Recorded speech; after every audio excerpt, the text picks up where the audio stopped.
Halo sobat, sedulur semuanya. Selamat datang di channel YouTube favorit Anda, channel Terkini News. Kali ini kami akan menyampaikan berita terbaru, berita politik, berita olahraga, maupun berita selebriti. Semoga berita yang kami sampaikan bermanfaat.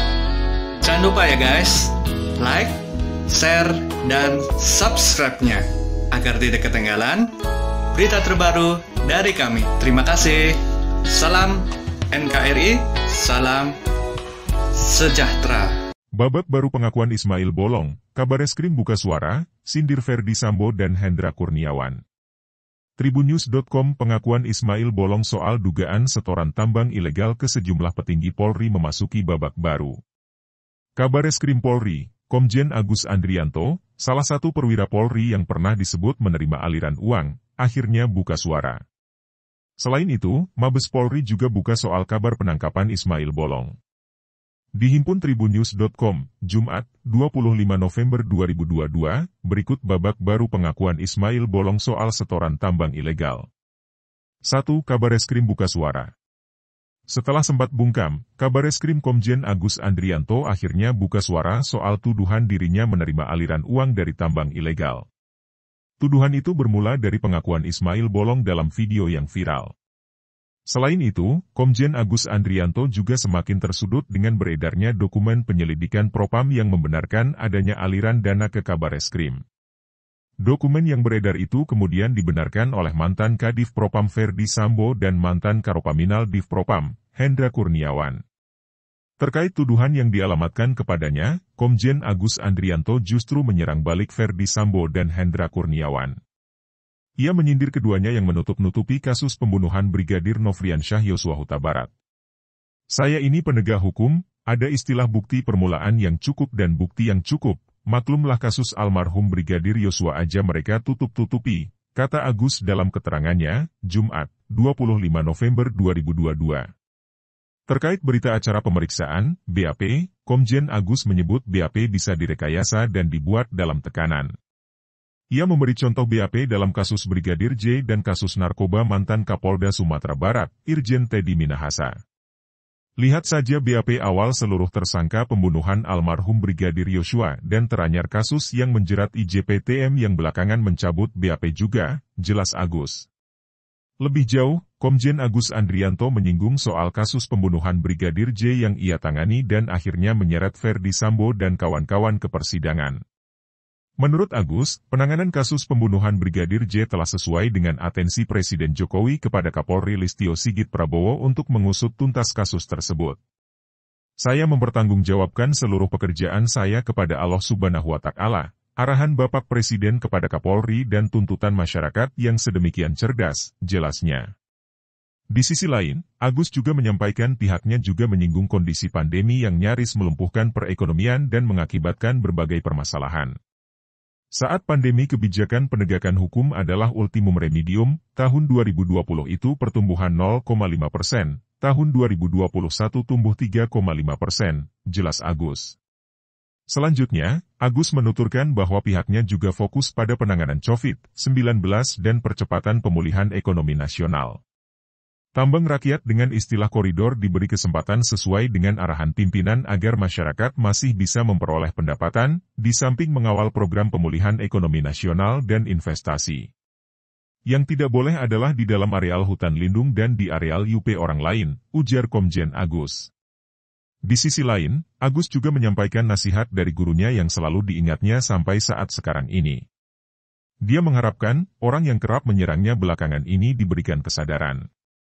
Orang baik itu orang yang belum dibukakan Allah Subhanahu wa Ta'ala aibnya, doakan yang baik-baik saja mereka yang saat ini sedang mempertanggungjawabkan perbuatan mereka sendiri secara sadar, tukas Agus. 2. Mabes Polri tanggapi rumor penangkapan Ismail Bolong. Muncul kabar yang menyebut Polri telah menangkap Ismail Bolong. Hal ini setelah beberapa waktu lalu Kapolri menyatakan telah memerintahkan agar Ismail Bolong ditangkap. Terkait rumor Ismail Bolong telah ditangkap, Kepala Divisi Humas Polri, Irjen Dedi Prasetyo, membantah informasi tersebut. Dikatakan Irjen Dedi, hingga saat ini belum ada informasi penangkapan Ismail Bolong. Sampai dengan hari ini, Pak Karo sudah tanyakan, saya juga sudah tanyakan, nggak ada info itu, kata Dedi saat dihubungi Kompas.com, Jumat, 25 November 2022, siang. Sementara itu, Kabid Humas Polda Kaltim, Kombes Yusuf Sutejo mengatakan pihaknya tengah memburu Ismail Bolong. Pasalnya, saat ini keberadaan Ismail Bolong tidak diketahui. Ya, kami sedang melakukan penyelidikan keberadaannya, Ismail Bolong, ujarnya pada Jumat. Keberadaannya kan belum tentu di Kaltim tapi kami sudah mapping, hasilnya belum dapat dipublis, ujarnya. 3. Bareskrim bakal panggil Ismail Bolong.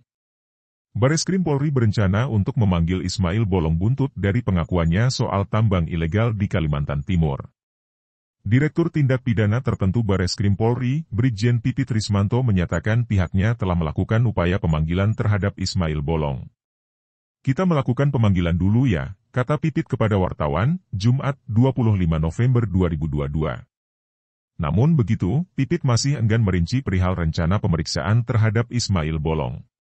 Termasuk soal keberadaan Ismail Bolong sekarang ini. 4. Kata IPW soal pernyataan Kabareskrim. Bantahan Kabareskrim Komjen Agus Andrianto soal setoran tambang ilegal ditanggapi oleh Ketua Indonesia Police Watch, IPW, Sugeng Teguh Santoso. Menurut Sugeng, bantahan Komjen Agus cukup logis mengingat Propam yang tidak menangkap Ismail Bolong. Argumen logisnya itu ketika Kabareskrim mempertanyakan mengapa Propam tidak menangkap Ismail Bolong. Itu benar. Tangkap, proses kepada kode etik. Seharusnya kan begitu konsistennya. Menyuap, proses kode etik, kemudian proses pidananya dijalankan. Jadi bantahannya logis, ujar Sugeng ketika dihubungi Tribunnews.com, Jumat, 25 November 2022. Namun, Sugeng meminta bantahan dari Agus ini harus dibuktikan lagi melalui pemeriksaan lebih lanjut oleh tim khusus, tim sus, gabungan yang berasal dari internal Polri dan pihak eksternal. Tidak hanya Agus, Sugeng juga meminta agar tim sus gabungan itu memeriksa seluruh pihak yang memang terlibat dalam kasus tambang ilegal ini. Jawaban Kabareskrim Komjen Agus Andrianto cukup logis. Akan tetapi kebenarannya tentunya hanya bisa dibuktikan melalui proses penegakan hukum yang akuntabel. Karenanya menjadi lebih logis lagi apabila dilakukan satu pemeriksaan oleh tim sus gabungan, dari internal dan eksternal untuk memeriksa semua pihak yang terlibat dalam kasus tambang ilegal ini, ujarnya. Sugeng juga meminta agar Kapolri Jenderal Listio Sigit Prabowo untuk menonaktifkan Agus terlebih dahulu terkait kasus dugaan tambang ilegal ini. Hal ini diperlukan agar tim sus gabungan tersebut dapat lebih leluasa menyelidiki dugaan penyalahgunaan wewenang oleh Agus sebagai Kabareskrim. Karena tim sus ini pasti juga bergerak menyelidiki dugaan penyalahgunaan kewenangan dari Bareskrim, maka sangat logis agar tim sus ini kredibel di dalam bekerja, Kapolri menonaktifkan terlebih dahulu Kabareskrim Komjen Agus Andrianto, tegasnya. Terima kasih telah mengunjungi channel kami, semoga bermanfaat, salam sejahtera selalu, jangan lupa like, komen dan subscribe-nya.